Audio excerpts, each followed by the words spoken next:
بسم اللہ الرحمن الرحیم۔ السلام علیکم ورحمۃ اللہ وبرکاتہ۔ ناظرین و سامعین، حکومت پنجاب نے ایک اسکیم شروع کی ہے اعزازیہ کارڈ کے نام سے، جس میں امام مسجد صاحبان کو 25,000 روپے ماہانہ وظیفہ دیا جا رہا ہے، اور یہ وظیفہ امام مسجد کو مالی اعتبار سے مستحکم کرنے کا ان کا پلان ہے، جو کہ بہت ہی بہترین ہے۔ اب سوال یہاں پر یہ پیدا ہوتا ہے کہ حکومت پنجاب نے ایک سکیم شروع تو کر دی، تو کیا یہ سکیم، یہ اعزازیہ، یہ وظیفہ امام مسجد کو ہمیشہ ملے گا، یا یہ صرف اس حکومت کے دور کے اندر ملے گا؟ آنے والی حکومت اس کو جاری کرے گی یا نہیں کرے گی، یا یہ حکومت جو ہے یہ 1 سال کے لیے دے گی، 2 سال کے لیے دے گی، کب تک دے گی؟ اس کی مکمل تفصیل آج آپ کے سامنے میں رکھوں گا، اور آپ کو بتاؤں گا کہ یہ جو سکیم ہے اعزازیہ کارڈ کی، یہ کب تک چلے گی۔ اور دوسرا یہ کہ یہ جو پنجاب حکومت فائدہ دے رہی ہے ابھی امام صاحب کو، یہ وقتی طور پر فائدہ ہوگا یا یہ ہمیشہ کے لیے یہ امام صاحب کو فائدہ پہنچتا رہے گا؟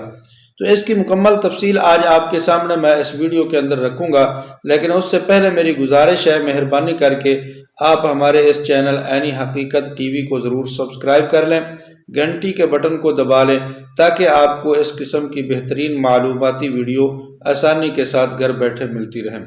تو ناظرین و سامعین، یہ جو حکومت پنجاب نے اعزازیہ کارڈ کے نام سے سکیم شروع کی ہے، حکومت جب کوئی نئی سکیم شروع کرتی ہے تو اس کے 2 طریقے ہوتے ہیں۔ ایک طریقہ یہ ہوتا ہے کہ اس کے لیے قانون سازی کی جائے، یعنی اسمبلی کے اندر اس کا قانون پاس کیا جائے، پھر اس کے بعد اس کو منظور کیا جائے، اور پھر اس کے لیے بجٹ جو ہے وہ رکھا جائے، اور پھر اس سکیم کا اجرا کیا جائے۔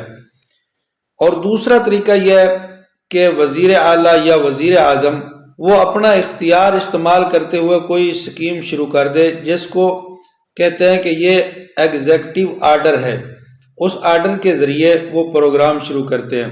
تو یہ جو اعزازیہ کارڈ کے نام سے یہ سکیم شروع ہوئی ہے، اس کے لیے الگ سے کوئی قانون سازی نہیں کی گئی، کوئی نیا قانون پاس نہیں کروایا گیا۔ یہ وزیر اعلیٰ پنجاب نے اپنے اختیار کو استعمال کرتے ہوئے اس کو جاری کیا ہے، جس کو ہم کہیں گے کہ یہ ایگزیکٹو آرڈر کے ذریعے یہ اعزازیہ کارڈ شروع کیا گیا ہے۔ تو جب وزیر اعلیٰ اپنا اختیار استعمال کر کے کوئی نئی سکیم شروع کرتے ہیں تو وہ وقتی طور پر ہوتی ہے، وقتی طور پر فائدہ دیتی ہے۔ آگے اس کا اگر نیا قانون بنا لیا جائے تو پھر وہ ہمیشہ کے لیے، جیسے بے نظیر انکم سپورٹ پروگرام ہے، تو اس کے لیے قانون سازی کی گئی، تو اب پیپلز پارٹی کی حکومت نہ ہونے کے باوجود بھی یہ سکیم چل رہی ہے، اس کو بند نہیں کیا جا رہا، اس لیے کہ یہ ایک نیا قانون بنا کر اس کو جو ہے وہ جاری کیا گیا ہے۔ تو اگر یہ اعزازیہ کارڈ بھی اسی طرح قانون سازی کے ذریعے اس کو لایا جاتا اور اس کا اجرا کیا جاتا، تو پھر آنے والی حکومت بھی اس کو بند نہیں کر سکتی تھی، یہ ہمیشہ کے لیے چلتا رہتا۔ لیکن اب آنے والی حکومت کی مرضی ہے کہ وہ اس کو چلائے یا اس کو بند کر دے۔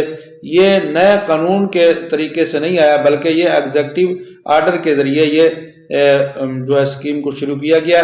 وقتی طور پر یہ چلتی رہے گی، آنے والی حکومت اگر ان کی آ گئی تو وہ چلائے نہ چلائے ان کی مرضی ہے، یا جو دوسری حکومت آئے گی وہ بھی چلائے یا نہ چلائے ان کی اپنی مرضی ہے۔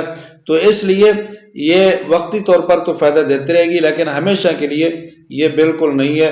جب تک یہ چاہیں گے یہ فائدہ دیتے رہیں گے مولوی صاحبان کو، اور جب چاہیں گے اس کو بند کر دیں، تو یہ ایسا نہیں ہے کہ اس کو قانون کے اندر پاس کیا گیا ہو۔ تو یہ کچھ معلومات تھی جو ہم نے آپ کے سامنے اس اعزازیہ کارڈ کے حوالے سے رکھی ہے۔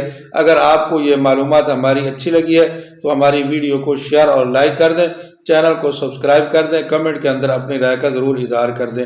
جزاکم اللہ و احسن الجزاء۔